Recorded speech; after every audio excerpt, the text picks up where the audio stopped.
Welcome to another exciting episode of Hustle Like You Broke, where we remind you it is still Groundhog Day out there, but we are still coming to you with a fresh take every Tuesday and Thursday. Today should be no different. Very excited to have a veteran of the industry, a nearly 40-year veteran of the production business. Mickey Curbishley is with us today. I will tell you a little bit about him in just a minute.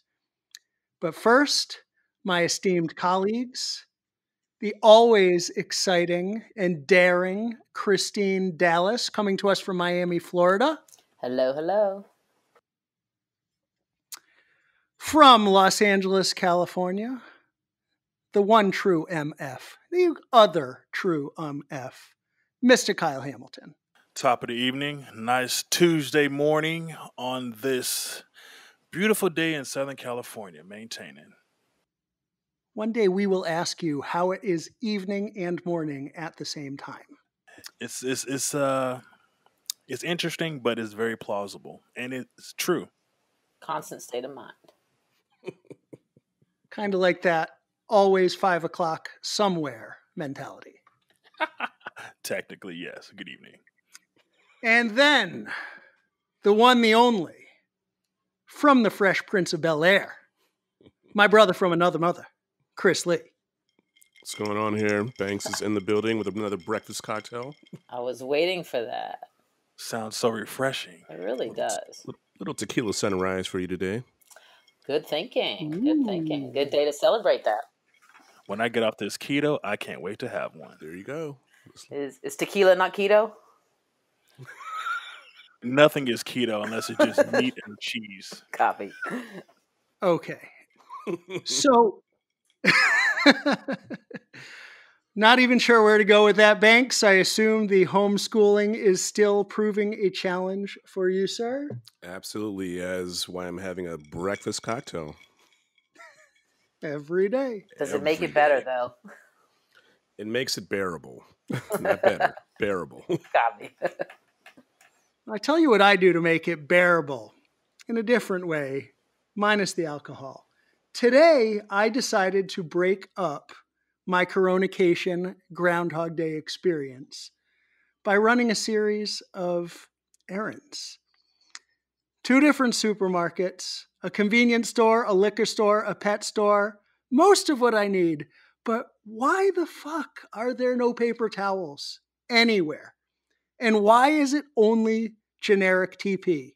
Who wipes their ass with generic TP? I don't understand these things. Can someone please enlighten me briefly? It's panic buying. Everybody bought up the good stuff first, and then we're left with all the shit. Trust me, I'm in the same boat with you. I'm waiting for my Charmin to reemerge at some store, but I've gone on quests for weeks at a time, 10, 12 stores at a time looking for my beloved Charmin. But I'm constantly wiping my ass now with 99-cent store, Big Lots, just deplorable brands. This is just unacceptable. Maybe you need a bidet. No, thank you. Kyle, I'm sure with your hand washing routines and all of that, you've got a solution for general cleanliness that you could please enlighten all of us about. And let's keep it light for a minute and related to something other than wiping our rear so that we can introduce our esteemed colleague, and perhaps he will continue to think of us as esteemed as well. All I can say is a bidet give you the fresh of the freshnesses. And then after that, you can wash your hands in peace. There it is. Well, on that worldly note, perspective. Without further ado, and I apologize to our guest for this dreadful. That could be the worst segue ever to me. I got to be honest with you. But. Well, I mean, I told you we like to keep it light and we dare to be different from all the rest. Brilliant. So there it is. But you've heard his voice now. This gentleman came into the business at the ripe young age of 16, and he is the epitome of a hustler as far as I am concerned. And that at heart is truly who we speak to, for, and about as we dare to represent the working class heroes of the concert industry. So Mickey Curbishley, ladies and gentlemen, started out at 16 working merch. And I've been saying for years that my son is coming on the road. He's 10 now. As soon as he's old enough that I can leave him out of my sight, I am putting him on the road on one of my tours doing merch, because that's where you get your start. That's what you can do before you move into a more technical role, a more sophisticated role, carrying boxes, checking in the merch product, counting, what have you. But to do that from 16 with AC/DC, no less, and then to move into a role with lighting, and to move up within the industry, and over the course of nearly 40 years, to ultimately be in a senior management level role with three of the biggest companies in the business, PRG, Tate Towers, and now Solotech. I mean, that just speaks volumes to your integrity, to your fortitude, to your likability. I could run out of accolades if I keep going, Mick. So please, welcome. Thank you for being here. We appreciate you. Tell us a little bit about yourself. Thank you. Well, it's funny, until you do one of these sort of podcast stroke interviews, it's an amazing thing, because it makes you think back. It makes you spend a bit of time thinking back, because you think, oh, what are we going to talk about? And then you think, like you just said, at 16 years of age, I was selling T-shirts for AC/DC. And you start to think, and you laugh. You start to think back about some of the things that you did, and you can just imagine 1984, 16 years of age, straight out of school. All of a sudden, I didn't even know who AC/DC was. I'd never heard of them. But blasphemy. Yeah, obviously, never heard of them, honestly. And you go to the first show, all of a sudden there's cannons going off and bells, and there's the only I think the only T-shirt we had was a black T-shirt with a white AC/DC on it, and back in those days there was no real tour accountants, and if there was, they certainly never came out front. They never came out to check on the T-shirt stall, so you could pretty much charge anything you wanted, really. If you'd spent too much money in the bar the night before, you could just put the price of the scarves up by 50p, and make yourself some extra beer money. So not that ever happened. I said could. I don't. It didn't never. No, it could. If you were that kind of person, obviously. I was at 16. I was already totally. No, that would never cross my mind. But yeah, so amazing time. And Jake Berry, funnily enough, was the production manager on that tour. It's the first time I ever met Jake Berry. I was 16, and he was already a very proficient production manager 40 years ago, which is quite amazing to think about. But hey, yeah, great. And I fell in love with the lighting guys. That was the thing, like you said before, about putting your son on a tour. When you're a merchandiser, you're not really part of the crew. You're sort of on the edge. You can sit in catering, but you're not really in the clique. You're, in those days there was no video guys. It was just literally lighting and audio and a rigger. But you get to see everybody. You see that I could see that the lighting guys were the first in, the last out. And they would seem to be having the most fun. So I fell in love with that world, and I got a job at Tasco when I finished that tour. I did a couple of other little things. I think I did Barclay James Harvest and a couple of others. And Tasco were the only sound company, I think, that had offices both in London and in America. They were the first truly global company. And I got a job with them cutting gel in the back room, like looking after counting the drapes, cutting gel. And then a guy called Steve Arch, who's a legendary lighting guy, was working a load-in for Elton John down at Bray Studios, and he asked me if I would come with them to make up the numbers. And I went down to help with the load-in, and I ended up doing a world tour with Elton John. And much like a lot of the people that you talk to nowadays, they fall into it that way. And the next thing I know, I was a lighting guy for Elton John for a couple of years, which was another amazing. In Elton's sort of real heyday, in the mid to late 80s, he was on fire. So, and yeah, that was my introduction to lighting in. Well, quite the departure, I would say, from nowadays. And I definitely want to get into later in the conversation some of the differences you perceive between then and now. The notion of falling into an Elton John tour now seems like a far cry. There was no technology involved. It was, can you stay up really, really late and load a truck and get up really, really early and do it all again? Because there was no technology. Back in those days, the smartest guy on the tour was the dimmer man. And they were always like middle class, because they were like, you know, we were up at on that tour. I remember Jonathan Glynas was the dimmer man. He never came on the stage once. He would sit down there reading The Guardian with his feet crossed, and you know, he would read. It was a middle class. It was like he was like a snob. He was like, because he was the only guy who had any technical ability. We were just pulling cables, you know, banging truss together, and you know, we would just feed him the cable and he would plug it in. We had no idea what went down there. That technology that when you press a button 300 feet away at front of house, somehow a light would come on up in the air, and there was no moving lights. I don't think at that point. No, there wasn't at that point. It was just park hands and color changers. But there was definitely no moving lights on that tour. So, well, it's funny that just in our first few minutes, three things jump out at me, and there's always this strange commonality.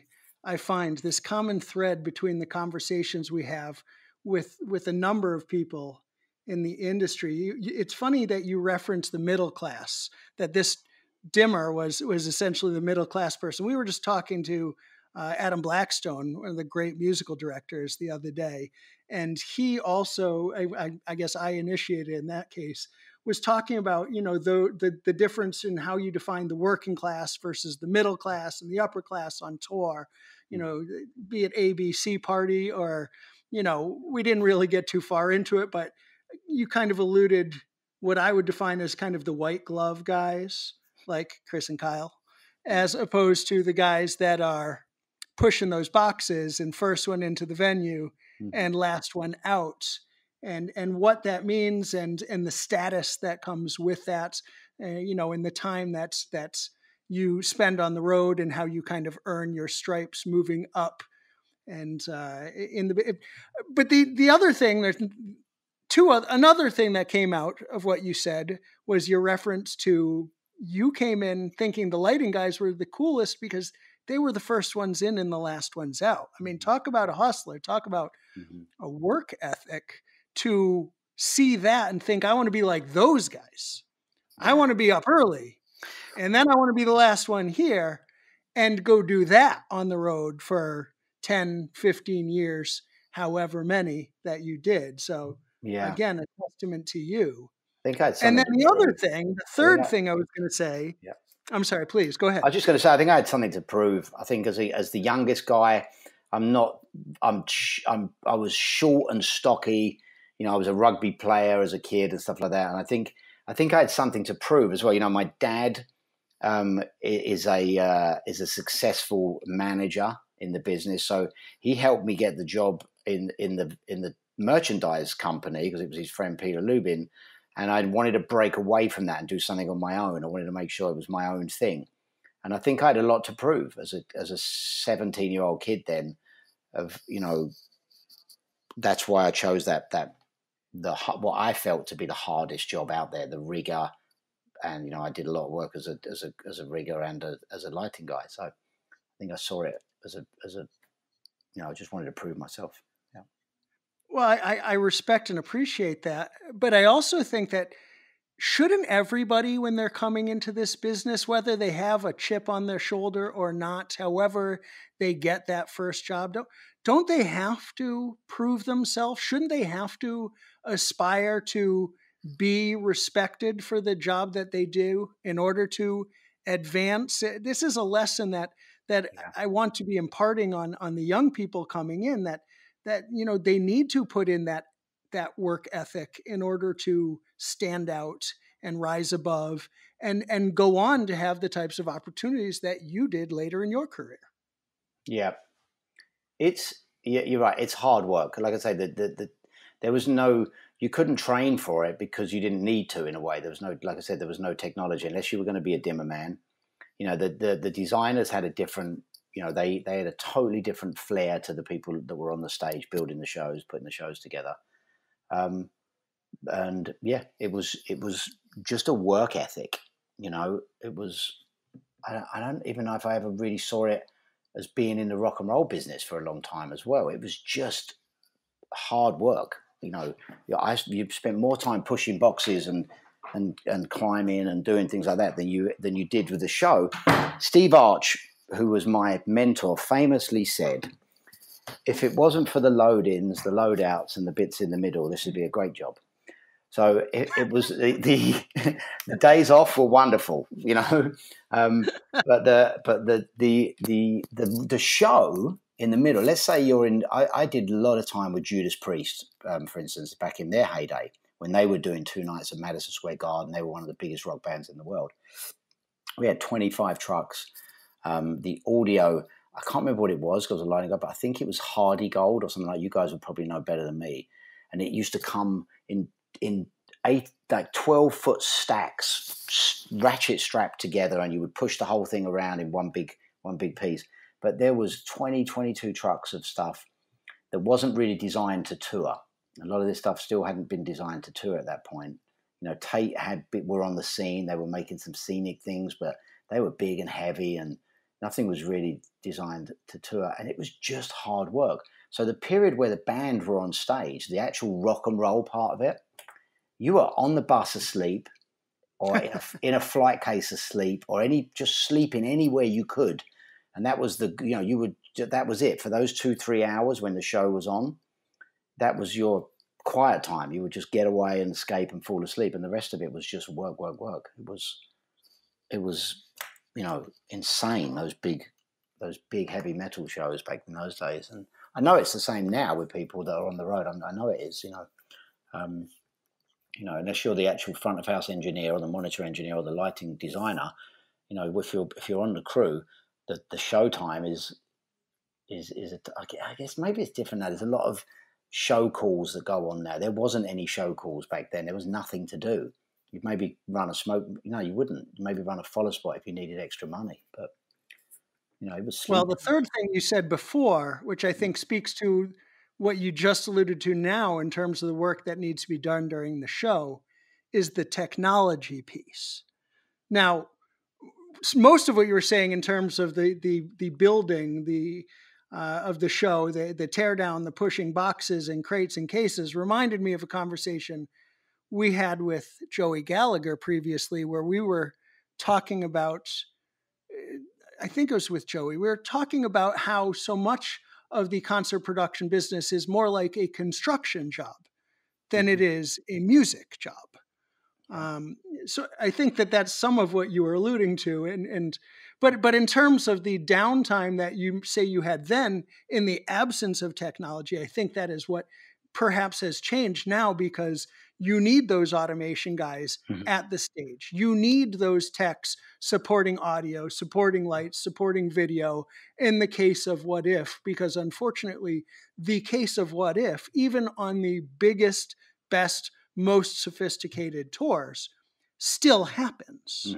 So we need to prepare for that. Those guys need to be, guys, girls, women, need to be on call. It is, not necessarily all hands on deck, but most hands on deck during a show call. It's all communicating with itself. Everything's communicating now, whereas before it wasn't. Even the moving light operator.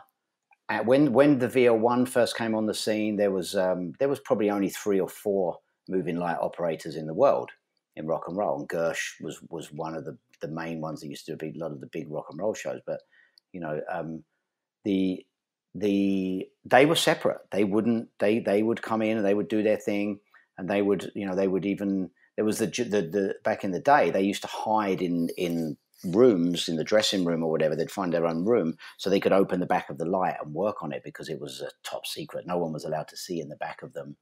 But they would they wouldn't communicate. They had their own desk, they had their own snake, they had their own dimmers. Everything was totally separate to the lighting guy who was pressing the buttons on the park hands, and he would be the Verilight technician would be running his system. So none of those systems spoke to each other. Now everything's combined. You see, when Tate come on site, their system is talking to our system, and the video is locked in. Everything's connected in some way. Whereas in those days, everybody was on their own. Yeah. So sometime in the mid to late 90s, you get the opportunity to come off the road to go to work at LSD.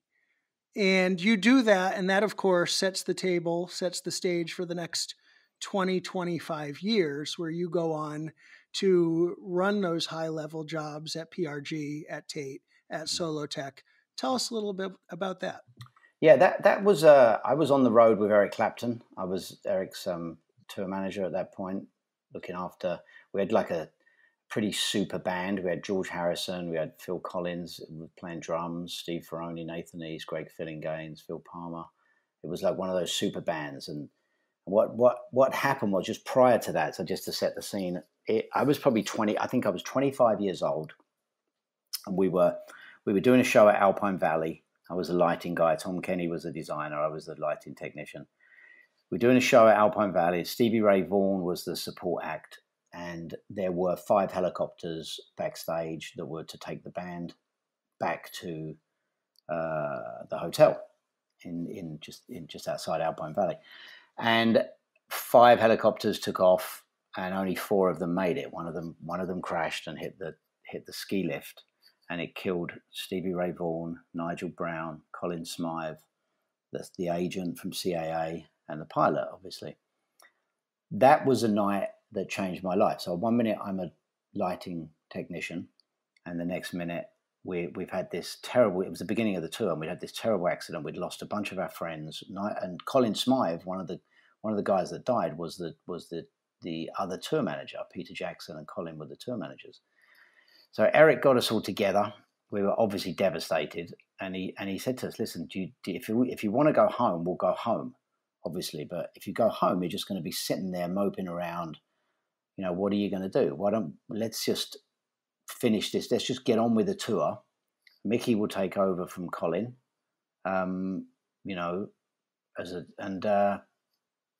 we'll just make the most of it, but we'll stay together as a family." And, we hear a lot about the family on the road, that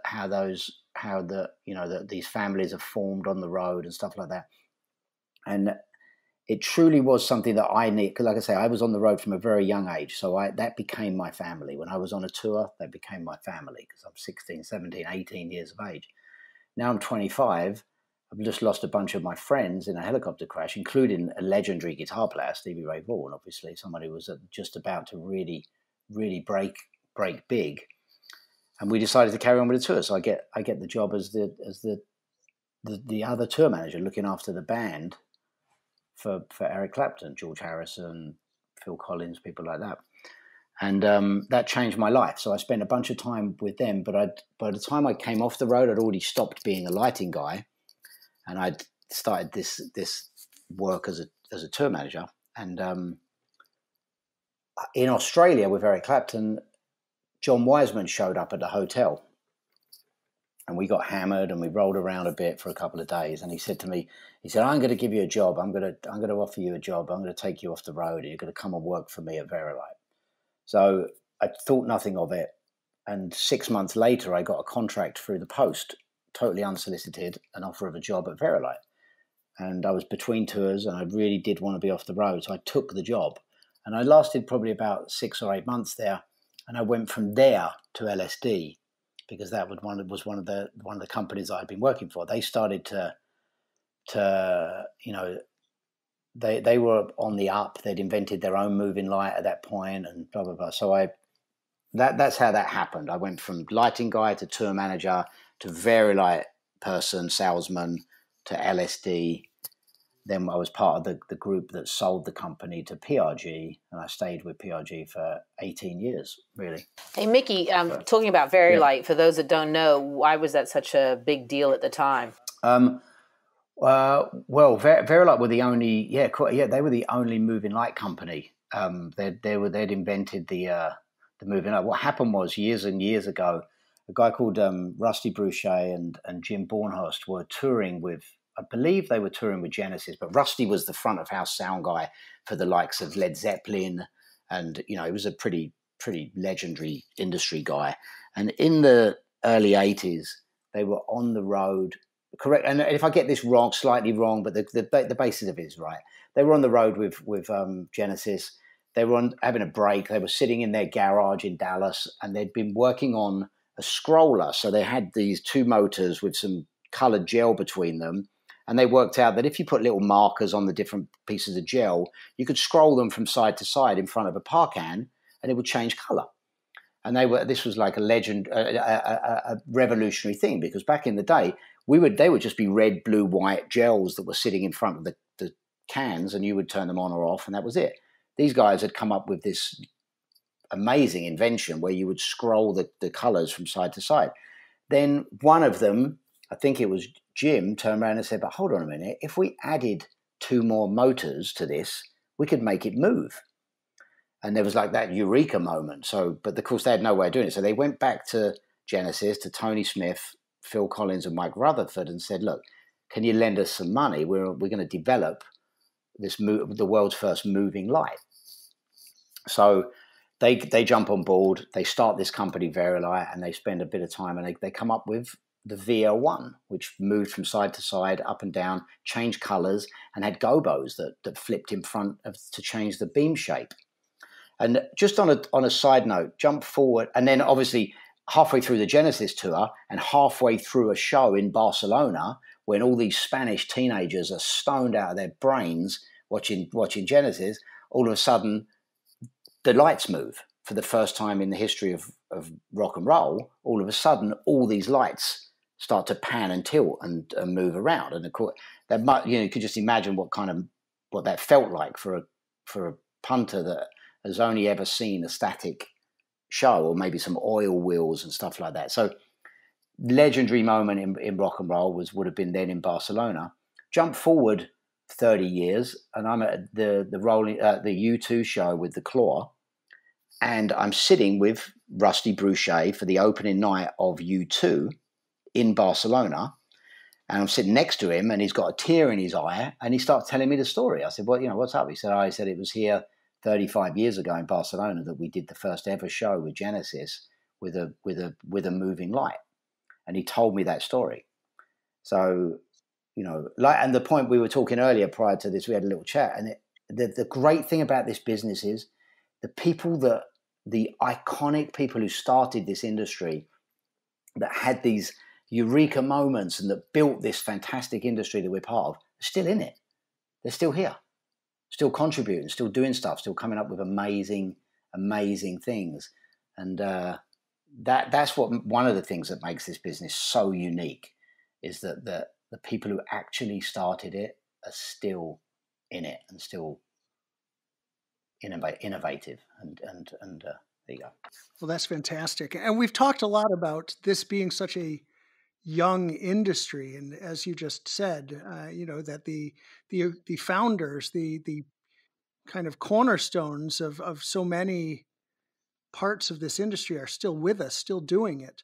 But fast forward to now, let's talk a little more about the technology piece, because I've always been fascinated by how the production vendors have repositioned themselves not as a scenic company, as Tate was known, but as a technology company, as Solotech has done as well, in that you offer comprehensive solutions in audio, lighting, and video, and perhaps more, because as I understand it, even up until pretty recently, you guys were in the process of Solotech, in the process of buying smaller vendors and absorbing them into your portfolio. And you yourself referred to Solotech as a technology company prior to our recording today. So tell us more about that, about the industry today versus years back, and how the vendors have emerged as power players in the technology space.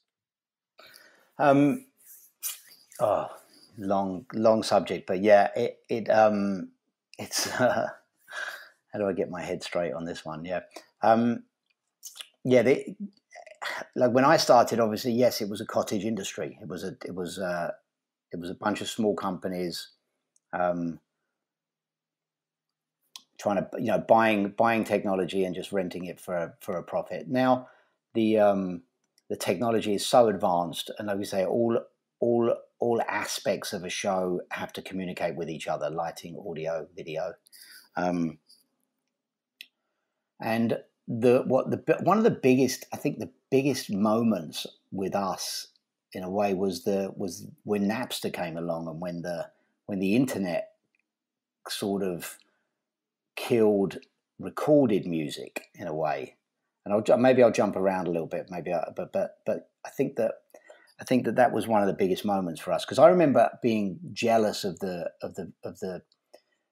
record company guys. So imagine you're loading out a show, you're covered in dirt, you're pulling the snake, it's 1 o'clock in the morning, and you see all the guys coming out of the backstage party with their glasses of champagne, with their arms around the girls and all that, and they're generally the record company people, and we were the guys pulling the cable. We were rock and roll production companies and touring lighting and video companies were struggling to survive really at that point, and the record companies were making all the money.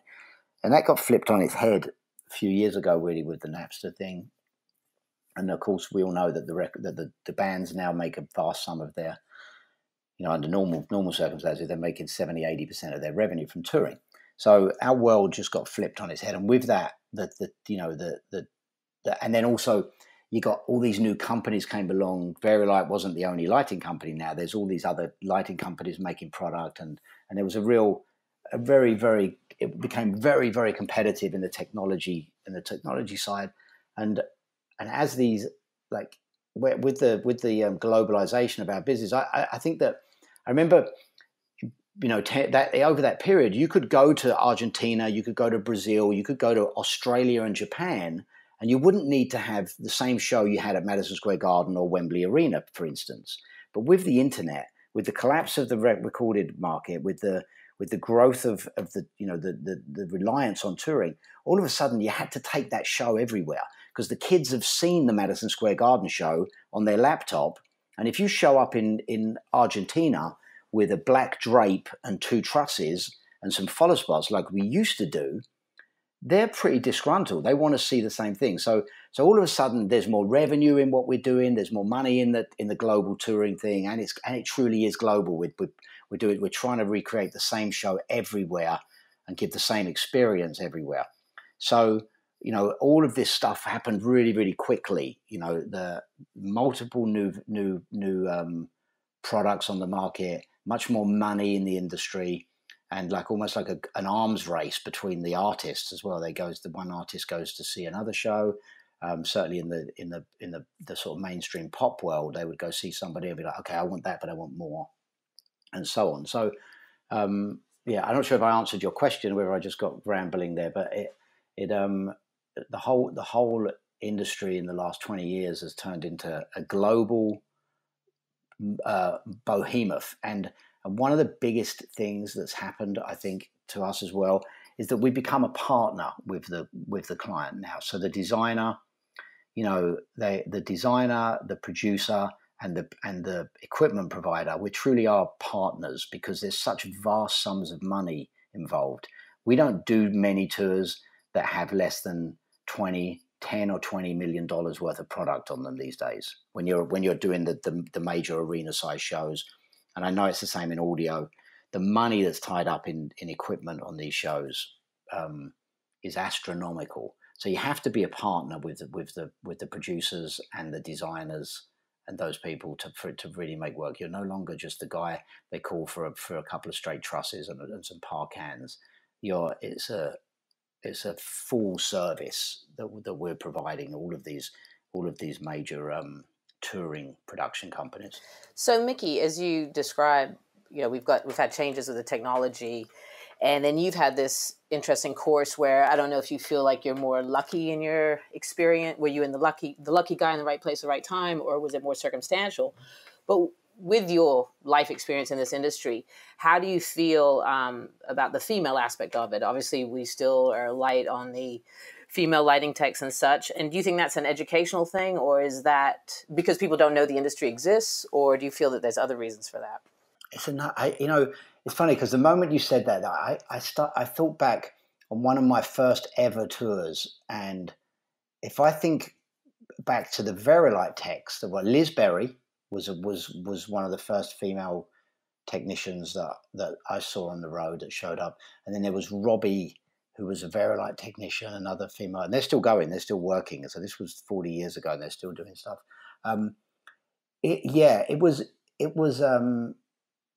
I've got to think about it because I think about what I went through.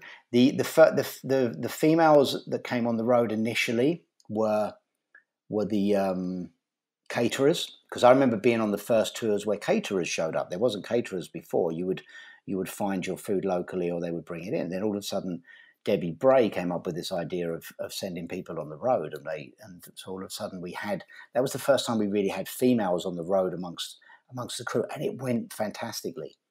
It changed the dimension of pirate ship. Yeah, exactly. You know what I mean? You had all of a sudden you had some accountability to your behavior, and it changed the way people behaved. Some people struggled with it, but I was lucky. I was young at that point when that happened. And then I remember the Verilight were big proponents of hiring female crew. Like I say, Liz Berry and Robbie really spring to mind. So for me, it's always been totally natural I worked with a lot of females in the business, and I do surround myself with females probably more than most in a way. If I look at what happened to me in the UK, Joe Mackay and Yvonne Donnelly. There's just two I can think of. There's so many that I can think of, but the two people that really made a big impact on me were girls that came and worked with me. I was young as well at the time. We were all in our 20s, but they came and worked with me, and we set up the London operation for LSD. And it was a pirate, LSD, just the name LSD. It was a bunch of maverick lunatics. I mean, LSD. You mean it wasn't for light, sound, and design? You mean LSD meant for something else? No, it was less sense than donkeys is the best one that I heard. But yeah, but I remember that those two girls in particular came and grew up with us. Now Jo Mackay is a very, very successful production manager. She does Creamfields.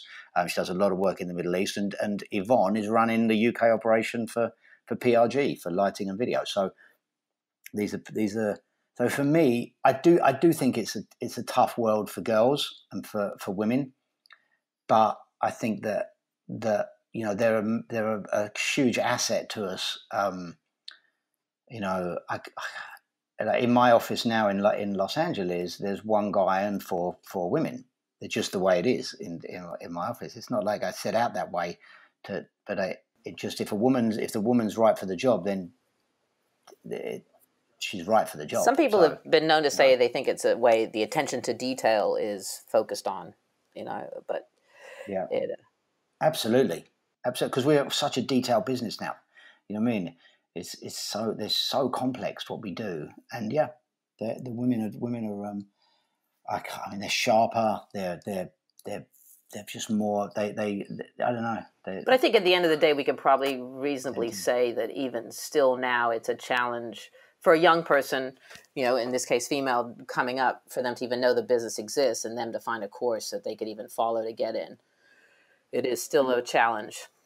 Living on a bus is, with a bunch of guys is not for everybody, because a lot of what we do, if you want to learn the business, generally you got to get in and get your hands dirty and get amongst it, and you got to be a certain type of person to go through that.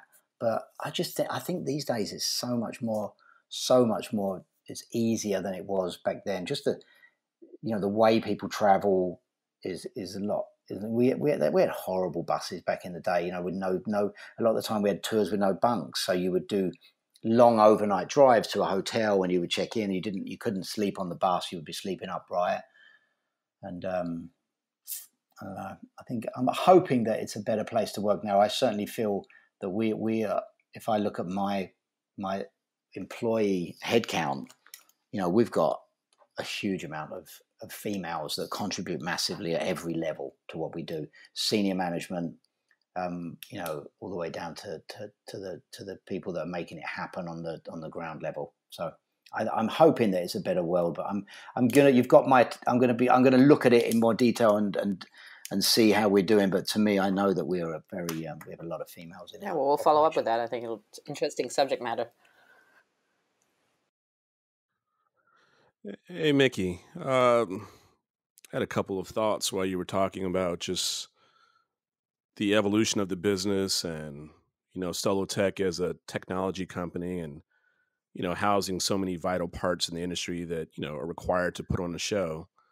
And looking at the current state of where we are and where we're going to be, a year, 2 years from now, do you see companies having to diversify and take on more of a technology standpoint instead of being just a one-stop shop, being a one-stop shop like Solotech is versus having to, outsource to multiple companies, in the future? I mean, with your company, you guys are able to, provide all these services and it comes out of one, location. Do you see that as being the new norm? I think that what was happening was prior to the COVID situation, lighting and video would have been on a slow sort of convergence, very, very slow convergence over the years. And audio has always really stayed where it is. And I think, I think it's probably going to stay that way I think that lighting and video are going to merge much more. And I think, yes, it's great having a one-stop shop, but one of the things that about our industry is if you have to be good at everything if you're going to offer everything. You can't be a lighting company that does video or a video company that does lighting, not at our level when you operate at the level that we operate on. You certainly can if you're operating on a theater level or or below. But so once you get to an arena level operation, you can't be a jack of all trades. You can't be a lighting company that offers video. You've got to be the best at everything if you're going to be considered for everything. So we don't push multiple disciplines on people. Most of the time they come to us and they know, everyone knows what everybody does now. So they'll, most of the time we'll be asked to do lighting and video or lighting and video. But it's quite rare that we get asked to do all of them. But when we do, there's a good reason for it. So I think that to answer your question, the specialists companies will always, there'll always be a place for them. But I think what this has taught us more than anything is that you have to be diverse in not only the product that you offer, but the work that you do. So with us, half of our company has always been what we call sales and integration. So 50% of what we do is refitting airports, arenas, stadiums, ice hockey rinks, or when new stadiums are being built, they call us in to put all the TV screens in all the skyboxes or to put the audio around the stadium and stuff like that. So 50% of our business and that business hasn't stopped. Through COVID, that has continued. It's taken a bit of a dip, but it's also going to be the first thing to come out of everything because, someone said earlier about the fact that our business is close to what we would in England call building work. I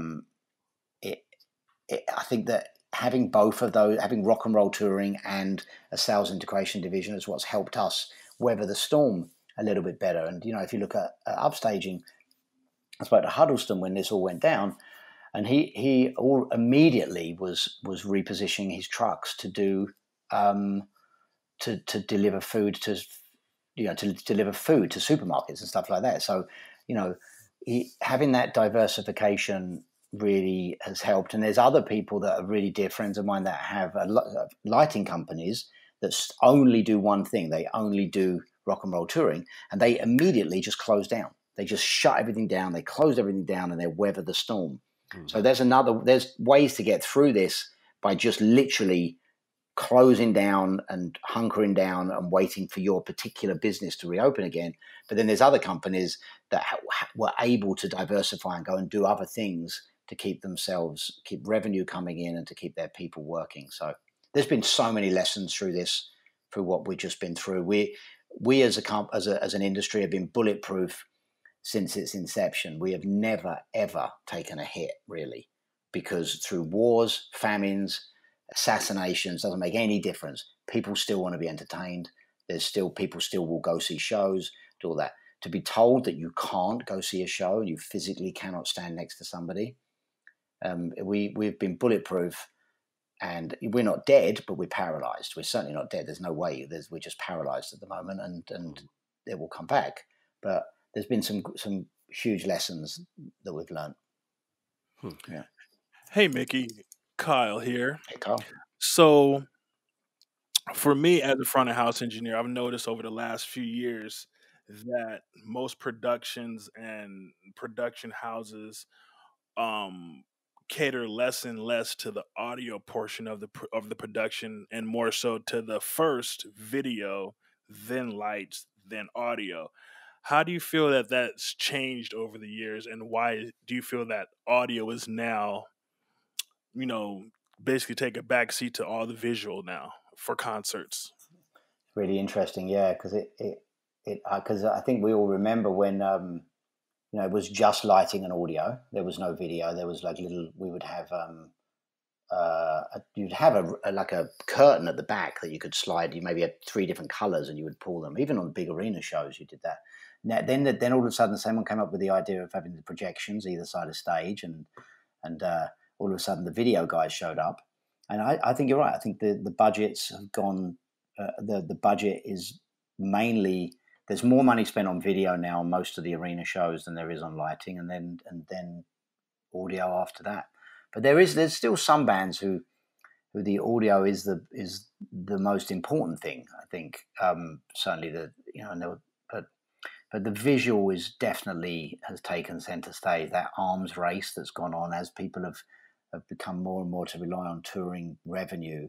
There's the feeling that we've got to, if once U2 came along and started doing their stuff, it really changed everything. I think the first big ones were the Rolling Stones, when Patrick Woodruff and Mark Fisher did those amazing Rolling Stones shows, and then U2 came along, and it got and now that Beyonce thing a couple of years ago was spectacular. The video screen in the middle that opened up and rotated, it definitely has been a bit of an arms race over the last couple of years with the visual element. And is one of the results of what we're going to go through, is it going to be that budgets are reduced on that level and people are going to have to go just take their foot off the gas a little bit? I think that's probably going to be the case, that maybe that is going to slow down a little bit. Because for me, it's a strange dynamic, because it looks beautiful, and then you get situations like, well, I can't hear this. Well, you cut the budget. You guys put all the money in the visual and the lighting, and you give me, 4 cabinets aside. I'm exaggerating, of course, but you don't have enough zones to give ample amplification, and to just, and it's not about why you need so many cabinets. It's like you need cabinets for coverage, not just to make it loud. People don't understand. It's not about the volume. It's about the, just you filling up the room with sound. And, well, you can just turn it up. That hurts. That gets to the point where it doesn't feel comfortable. It's like you just have, a tsunami of sound just coming at you, because you're pushing everything to the limit just to get over the audience. And you spend all the money. And if you just add a few more dollars to the production budget for audio, it would change it incrementally. But it's a rough situation when we're sitting there like, I'm out of PA, but I could see the concert on the moon. I tell you, it's a really, really interesting thing, because you're absolutely right. I think that if you saw what happened a while ago in the UK with the Spice Girls, regardless of why or what happened, the fallout and the press from having bad sound, and there was reasons for it. There was no rehearsal. There was, the band stood in front of the they were in the wrong place and stuff like that, and they didn't rehearse it. But the point I'm making is that when you have bad sound and you leave a show after the sound's been bad for whatever reason, that's gonna really change you might not ever go see them again. You're 100% right. You might never go see it. Yeah, you might never go see that band again, and you'll talk about it. You'll say, "Oh, they were terrible," but were they terrible? Was it just that they, like you say, did they not apportion it properly? Did they not get, did the like you say, the visuals are so important. Did the guy not get to hang his speakers where he should have hung them because of a visual, because it was going to block something that is visually important to the... I mean, for me, I know personally, I've been told your PA is in front of the video wall. Well, that's where, I mean, mathematically, we're off center, 30, 35 feet. That's where we just have to be. That's just where the PA works best. Mm-hmm. And now they're putting all these lighting video walls all over the place, and it's like, where do you put the PA now? Do you put it behind it? No, because it's going to block the PA.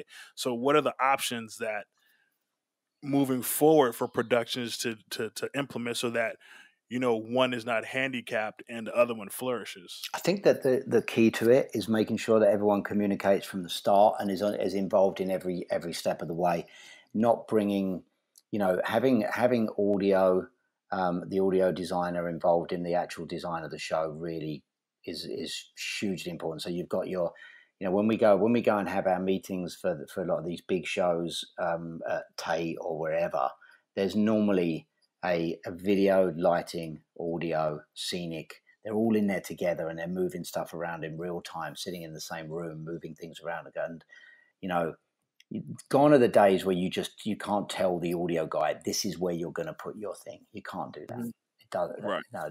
So in those meetings, who would be representing audio? Because I know for me, I've never been asked to be a part of a meeting, and I'm the front of house guy. So yeah, who would be the one representing the audio? Yeah, that's a good point. It's either the systems engineer or the it's normally the touring systems engineer that would be involved in that. And I'm talking about the bigger shows like the U2s and the Stones and the things that go, where they're actually building they're building the set for that show specifically, and they have to have them in.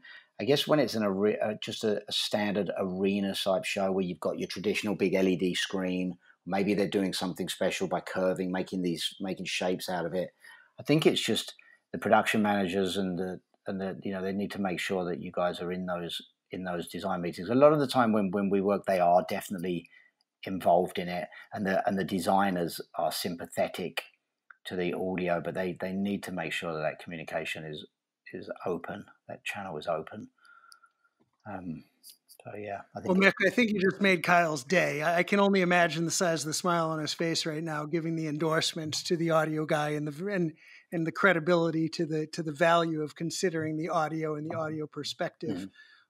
I mean, of course, I agree with that, but I love when Kyle gets up on his soapbox and starts talking about it, because I totally agree with him, and I love when I hear a great mix, and he is one of the great ones. Yeah.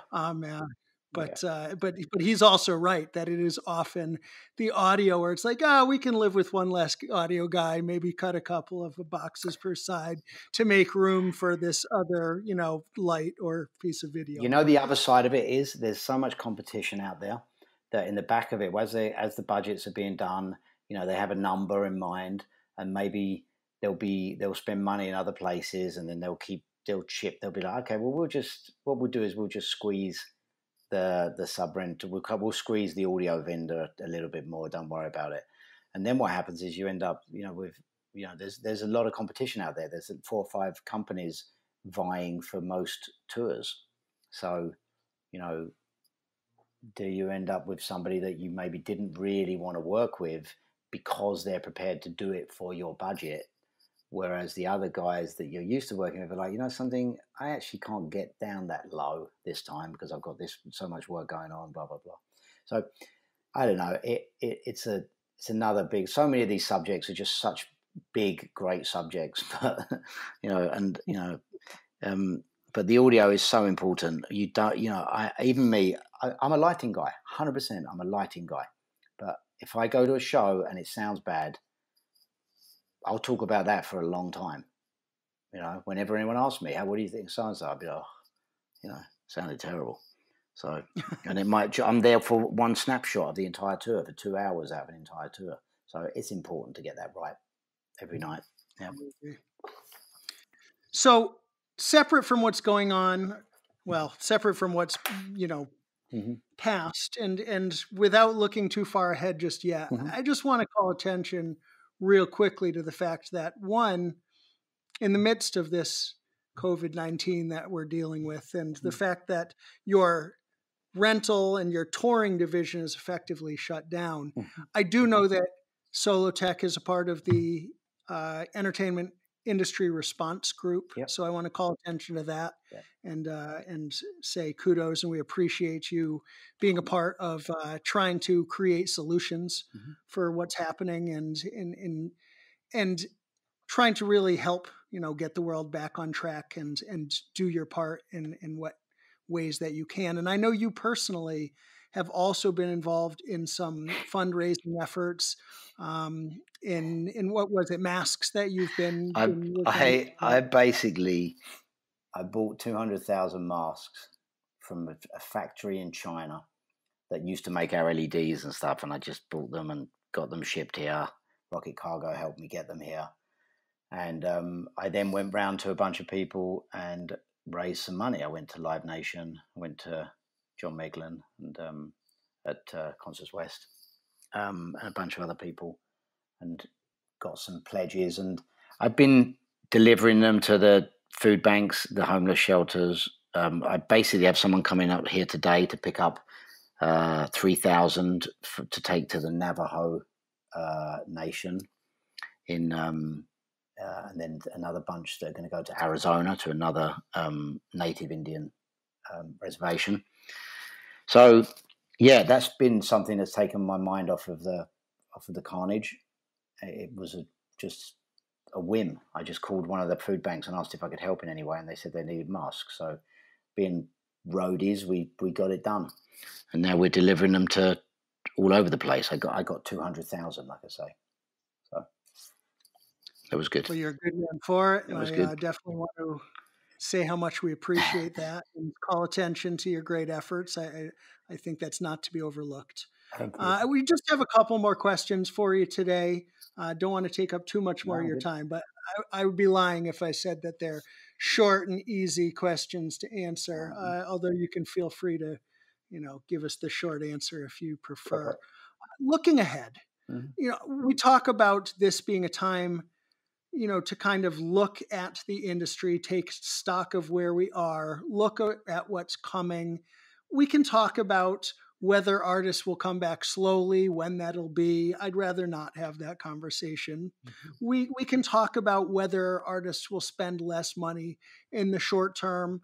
Again, that may be the case. I'd rather not dwell on that. I'm curious what we can do to make the touring industry a better place moving forward. I'm curious if you have any thoughts or wisdom on some small improvement that we can make from a sustainability standpoint, from a, just an efficiency standpoint, from a cleanliness standpoint, as Kyle likes to talk about. Anything at all that you would like to impart on our listeners and on the industry at large in terms of using this time to our advantage to come out better and stronger. Now, I haven't given this any thought, but the thing that springs to mind immediately is what's going on with me personally, with my own personal situation during this, right? And I think a lot of us are having the same thing. Like, we were out of control. Everybody. It was like a giant ant's nest going crazy constantly on every aspect of our lives. I believe if I'm anything to go by, everything is it's been insane for the last 30 years. So maybe we just need to just take what is teaching us is that we just need to take our foot off the gas and do more quality stuff. And maybe we do need to take a little bit more responsibility for what's been going on and what we've been doing. You know, prior to this, I tell you, just prior to this, I'd been working on a thing with some promoters and friends and things like that. Just plastic cups, for instance, the amount of plastic cups we use at these, and the amount of stuff that we throw away at every show and every festival and everything. That everyone was starting to wake up to that. They were finding it difficult because there was, hygiene issues of using the same cup over and over again or giving everybody a cup when they enter. But we've been really aware for the last few years about the damage that we're doing as an industry to the planet. So we've been trying, LED has made a big difference. The amount of power that we now consume for shows is so much more acceptable than it was. So there's a lot of things that have made a difference. And yeah, if we take what I believe we're going to get from this personally into our business and the business world as well, maybe we just calm down a little bit. Maybe I don't know. I know I haven't given this any thought. You've just sort of sideswiped me a little bit, but I just know that in my life personally, I'm going to slow down a little bit. I'm not going to be as crazy and as manic as I was when this thing hit. And I think we'll benefit from it. I think the company will benefit from it. I think our employees will benefit from it. I think we'll be, because we've all been busy fools. It's one of those things, one of those sayings. We've all been busy fools, and I think we need to just take stock a little bit and just take a breath and look at what we're doing and work smarter. And I don't think necessarily that these competitions that have been going on about getting bigger and bigger and bigger, and I think maybe that will slow down a little bit. Well, we know it will. Obviously, it slowed down drastically. It stopped, but I think what I'm going to try and do is take the lessons that I've learned personally over this and try and take it into my work life now for the foreseeable future. Well, there's a theory out there called the donut theory, where actually basically the premise is thriving doesn't always mean growth. And I could grow into that for hours, but I think that's essentially what you just alluded to, that, everybody's been so focused on growing that they haven't been focused on thriving, doing what's best, doing what's right, creating standards and practices, best practices for this industry. Big business in, finance, they talk about best practices. This industry, I never hear about best practices. I actually want to take my question just one step I was going to further. say something, actually, because there was something that I thought about. Because obviously the other thing, is safety. We've got to, there's an opportunity now. What was happening is that things were getting a little bit out of control. People were pushing the envelope, pushing. And I've been in many conversations over the last 2 or 3 years now with the scale of some of these shows with the production managers where they're at breaking point, and you go and they're like I don't know how we're going to do this. I don't know how we're going to do it, but they do it anyway because that's the kind of people they are.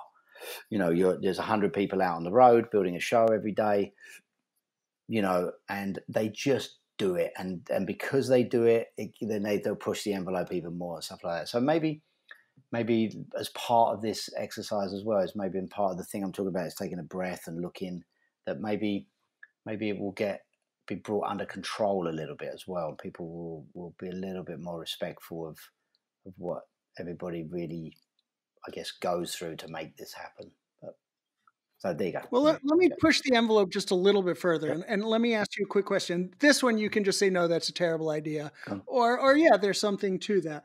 I'm curious if what should happen in the near future is some sort of collection of experienced individuals representing a cross-section of the industry should actually form some sort of board to say these are the industry standards that we believe everyone, all promoters, all agencies, all vendors should adapt, all bus companies, all trucking vendors, and they include safety standards, sustainable efforts, a move towards biodiesel and other sustainable endeavors that make for ultimately a better, stronger industry. Am I crazy? No, I think it's definitely an interesting proposition, because when this thing went down, what happened was there's every single sort of industry, everyone who runs a lighting company or an audio company or video company, we all just started calling each other because we're all mates. We all know each other. That's what a lot of people forget, is that we all grew up in this business. So I'll call Brian Grant. I've got an audio company. I'll compete with Brian Grant, but I've got no problem calling him up and speaking to him, and no problem calling Dave Ridgway or like I say, John Huddleston. All these people, we're mates. We're in this together, and we share communication. So yeah, maybe the one thing we have to make sure is that when we come out of this, that it's not business as usual. It's not the same as it was before. We have to use this as an opportunity to get our shop in order. Exactly. And we have to. And it's one of the first things that Huddleston said to me when I called him, like the week that we closed down. I called him and said, "How you doing? How you getting on?" And he told me about the masks he was making. And that's what inspired me to go buy 200,000 masks. Is me talking to my competitor, John Huddleston, about what he was doing. And he was like, "Oh yeah, I'm shipping frozen food and making masks." I was like, "Shit, I've got to do something." So I went and bought 200,000 masks, and I've been distributing them. But the point is, one of the things he said to me was, we've got to work together to make sure that when we come out of this, when we emerge from this, we have to work together to make sure that we have more protections in place for our crew. For the crew. And I don't want to get too controversial or get too open about this, but there's let's say we had 20, 30 shows on the road that cancelled. 10 of those shows did the right thing by their crew, and 20 of those shows buried their heads in the sand and were like, nothing to do with me. And the guys, it falls on us to support. But these are road crew that are, one minute they're family, can't live without them, and then the next thing you know, there's a train crash, and everybody's on their own. There's no severance pay, no wouldn't even give you 3 days wages to get you home. So, we need to make sure we put some more protections in place for our people, our crew, the guys out there. But many things, there's loads to do. But yeah, we can't go back to how it was. I think in many, many ways we need to. Sustainability, huge. The impact we're making on the environment, which is whether you like it or not, there's some blame somewhere deep in everything that's going on here. There's some of it is what we're doing to our planet and how we're treating our planet, how we're treating the Earth, that the only one we've got. We'll never find another one. So, yes, we're accountable. We need to, the guys that run this business, guys and girls that run this business, we need to get together, and we need to maybe change the way that we operate a little bit. Little baby steps will make a difference. Fantastic advice. So, real quick, an opportunity for some levity before we wrap here. Do you want to call attention to, or give us just one highlight, one moment, one experience that just brings a smile to your face that you feel we should know, one incredible day in the life of what seems like so many amazing moments that you've had? Well, so many great. Some of the rock and roll stories, obviously, like when you're sitting around having dinner, everyone's like, "Oh, tell me about this, tell me about that," and we've got stories. All of us have. I toured with Frank Sinatra, like I say, Judas Priest, all these things, and in their great times of their lives. So, some of the best times for me were definitely being on the road with Judas Priest as a young man. And that's another one. Talk about never heard of Judas Priest. I went from the Antiques Roadshow to Judas Priest. We would go and do these heavy rock shows, me and this guy, Jim Lawford, who's no longer with us. And to get over it, we would go and sit in the car park of stately homes and light vases and tables for the Antiques Roadshow. So we would go from Judas Priest to the Antiques Roadshow to AC/DC to like, but we had, like, a lot of those Spinal Tap moments that we had out on the road with Judas Priest were just priceless. I mean, I waffled a little bit there, but I got so many great memories. I'm so thankful that I ended up in this business. And I jump up every day and enjoy what I do. I'm not as involved anymore as the actual physical putting these things together and traveling, but I've got amazing memories. Spent most of my teenage and my 20s traveling the world, and someone paying me to do it. It's a great business to get into, and it's harder to get into now, obviously, because of the technology. Like we said earlier, you've got to be a lot smarter than you needed to be back in those days, but there's still fantastic opportunities when this thing reopens. It's a great business to be in. It really is. Well, on that note, any shout outs or parting shots before we wrap today?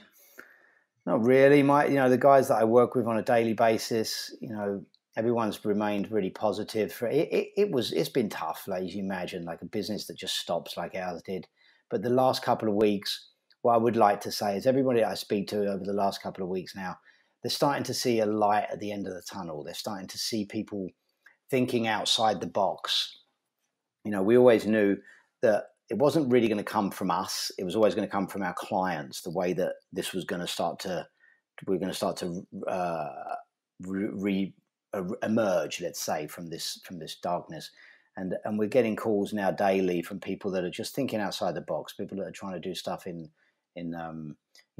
the drive-ins that we all know about, like doing a drive-in show to a bunch of stuff that still is under NDA and some things. But just, I'd like to say I'm really thankful for all the people that haven't given up, haven't just buried their heads in the sand, that are still getting up every day in an industry that for all intents and purposes has stopped dead. They're still getting up every day and grinding and trying to find things to do, find ways around the guidelines that are going to be in place over the next few weeks to just still do stuff and bring entertainment to people and to employ the crew to get these people back to work, because it's always the way. We'll survive. We're a company. We've got reserves. We've had some good years, as all of these companies have. We will survive. And they're getting handouts from the governments as well that are helping us survive. It's the people that are living paycheck to paycheck that are really struggling at the moment. And we're trying as hard as we can to get people back on board, to back into work as soon as possible. We just took about 600 people back on board in Canada, and in the UK, no one's really been furloughed. They've been doing a great job of keeping everybody on some form of pay, and the same here to a certain extent. But the subsidies that we had here have been tougher to secure. For us personally, being a Canadian company, we've managed to find a way now. Looks like it's looking better, but my shout out goes to, like I say, all the people that are staying positive through this and trying to find ways to get us all back to work as soon as possible. Because when I've watched what these people have been coming up with, it's been inspiring. Well, that's a fantastic answer. Thank you for that. Thank you, Mickey. You've been great. We've enjoyed having you. We appreciate your time. We appreciate your perspective. Shout out to Solotech, and shout out to all the hustlers out there. That's it for us for today. If you have any questions, hit us up on Instagram, HLUB Podcast, or send us an email to info@hustlelikeyouBroke.com. We thank you again. We look forward to seeing you again soon. Good night.